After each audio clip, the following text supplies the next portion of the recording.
Tim Mabes Polri menyita sejumlah unit mobil di rumah selebgram Makassar Nur Utami di Komplek Hartako Blok L, Kelurahan Tamalan Rea Jaya, Kecamatan Tamalan Rea, Kota Makassar, Jumat lalu. Dari penggeledahan, tim menyita mobil mewah Nur Utami, yakni Alphard 2 HRV dan Mobilio. Namun profil gaya hidup Utami jauh berbeda dengan kondisi rumahnya. Saat Tribun Timur mendatangi kediaman wanita yang kini sudah jadi tersangka kasus tindak pidana pencucian uang itu, kondisinya tampak sepi.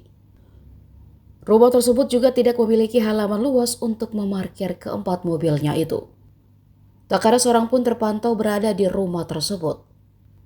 Ketua RW setempat Faisal mengatakan rumah itu sudah ditinggali selama 5 tahun terakhir dan statusnya kontrak.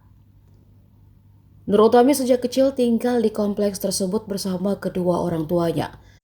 Setelah menikah dengan pengusaha bernama Saru yang asal Kabupaten Pinrang, Nur jarang terlihat lantaran sering ke Malaysia.